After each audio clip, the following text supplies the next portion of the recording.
Assalamualaikum warahmatullahi wabarakatuh. Selamat pagi dan salam sejahtera untuk kita semua. Alhamdulillahirrahmanirrahim. Pada pagi hari ini kita dapat melanjutkan pembelajaran kita pada materi hijrah ke Habasyah.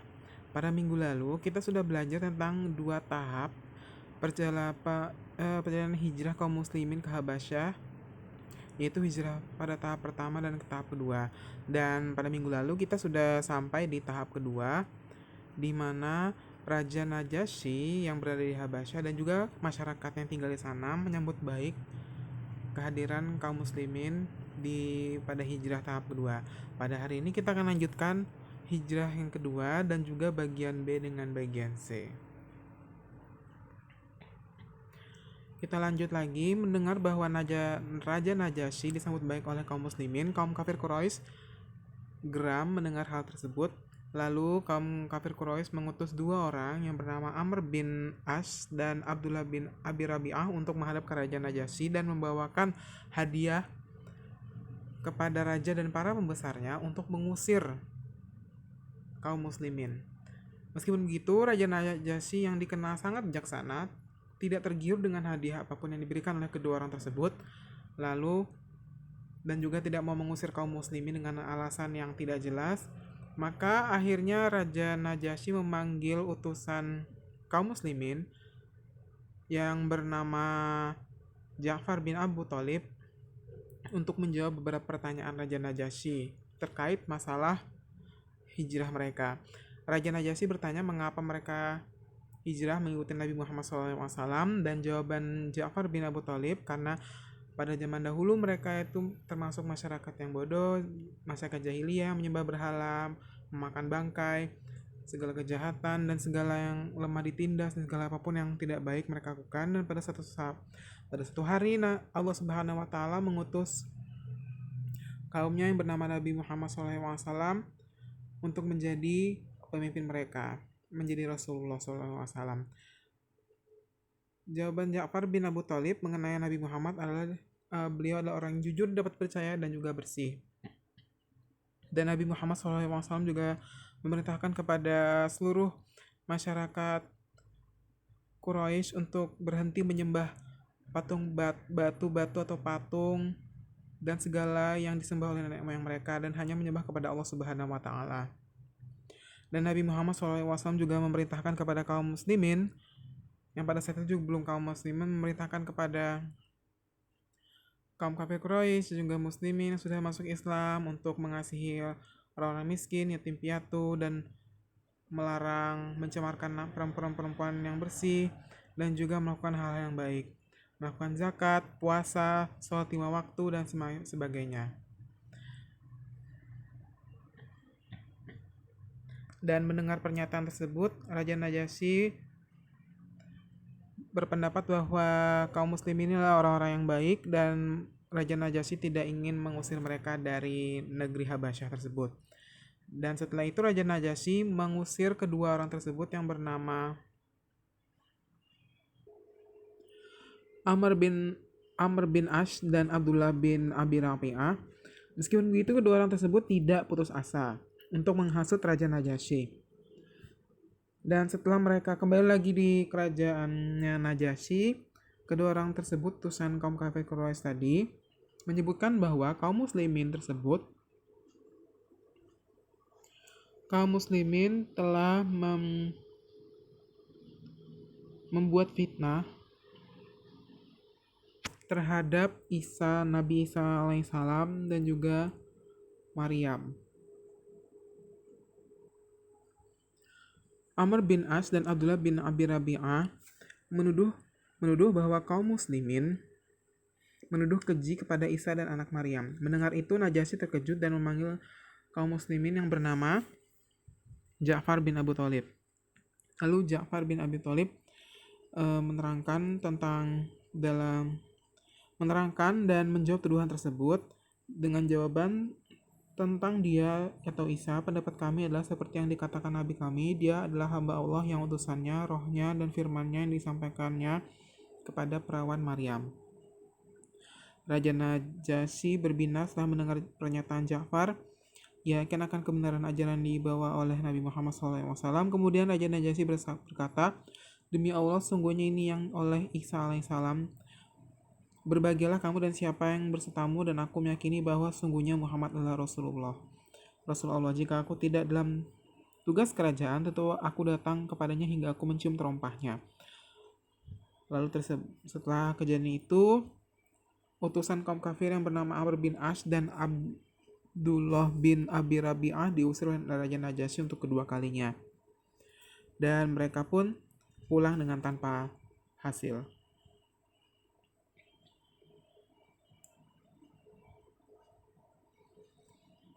Untuk yang B, kisah sujudnya kaum musyrikin dan kembalinya kaum muslimin dari hijrah pertama. Kita tahu bahwa Nabi Muhammad SAW tidak ikut dalam hijrah dan tetap di Mekah. Dan pada satu hari, pada bulan Ramadan tahun kelima kenabian, Nabi Muhammad SAW pergi ke Masjidil Haram. Ketika itu ada banyak kaum Quraisy dan para pembesarnya yang berada di sana. Nabi Muhammad SAW kemudian berdiri di tengah mereka sembari melantunkan Al-Quran, surah An-Najm tanpa sepengetahuan mereka. Difirmankan dalam surah Fussilat ayat 26 yang artinya, dan orang-orang yang kafir berkata, janganlah kamu mendengarkan bacaan Al-Quran ini dan buatlah kegaduhan terhadapnya agar kamu dapat mengalahkan mereka. Pada saat Nabi Muhammad SAW melantunkan surah An-Najm dan didengar oleh kaum kafir Quraisy, tiba-tiba telinga kaum Quraisy terketuk oleh keindahan bahasa Al-Quran. Mereka seakan-akan mengesampingkan semua yang sedang mereka kerjakan. Dan pada saat itulah, pada saat Rasulullah SAW bersujud, maka semua orang di sekitar situ, orang Quraisy tersebut ikut sujud. Karena merasakan indahnya lantunan ayat suci Al-Quran dibacakan oleh Nabi Muhammad SAW. Pada saat melihat itu, kaum kafir Quraisy merasa geram dan mereka memutuskan untuk membuat berita untuk mencemarkan atau mendustakan Rasulullah SAW. Dengan memberikan fakta yang sebenarnya, mereka mengatakan bahwa Nabi Muhammad SAW yang telah bersujud terhadap berhala mereka. Isu bohong dan fitnah mereka ini disebarkan agar dapat menjadi alasan sujud mereka bersama Nabi SAW. Respons penduduk Mekah tidak begitu mengherankan sebab sumbernya adalah dari orang yang selama ini pekerjaannya suka mengarang-arang cerita dan berdosa serta mengembuskan isu bohong. Berita sujudnya kaum kafir Quraisy sampai ke telinga kaum muslimin yang berhijrah di Habasyah, akan tetapi mereka mendengar cerita yang sangat bertolak belakang dengan kejadian sebenarnya. Kaum muslimin mendengar bahwa kaum kafir Quraisy telah tunduk oleh ajaran Islam dan telah menghentikan siksaan mereka. Oleh karena itu, mereka pun kembali ke Mekah pada bulan Syawal di tahun yang sama. Namun ketika mereka berada di tempat yang tidak jauh dari Mekah, akhirnya mengetahui kebenarannya dan duduk persoalannya. Sebagian ada yang kembali ke Habasyah dan ada pula yang tetap melanjutkan perjalanan kembali ke Mekah secara diam-diam. Beberapa orang yang kembali ke Mekah inilah yang membawa banyak kaum muslimin untuk hijrah ke Habasyah yang kedua kalinya.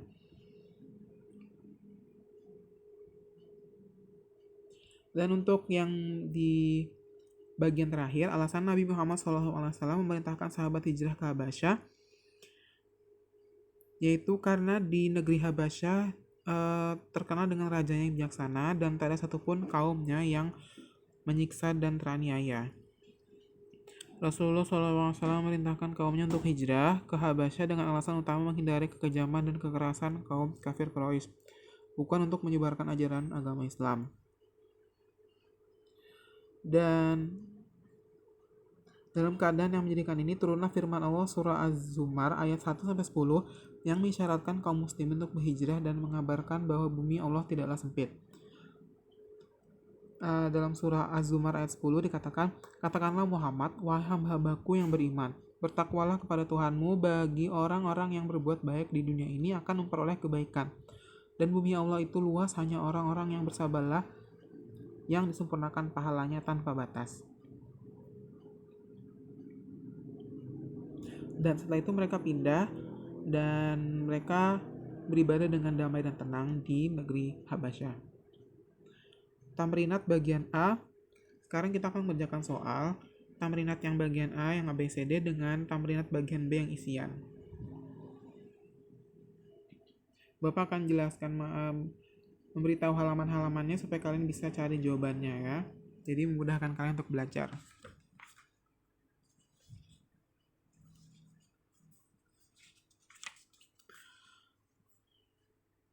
Oke, untuk yang ABC dari nomor 1 sampai nomor 7 itu jawabannya ada di halaman 44.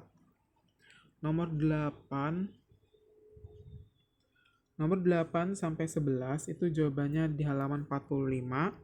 Nomor 12 itu di halaman 44. Nomor 13 itu di halaman 45.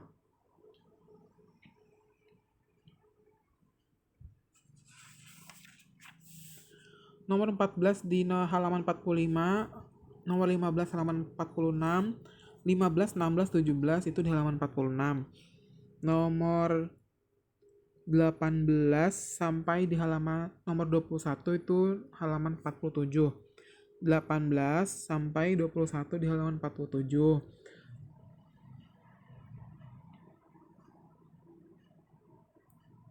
Lalu 22 sampai 23 di halaman 48. Nomor 24 halaman 49 dan nomor 25 di halaman 50. Kita lanjut lagi ke bagian isian.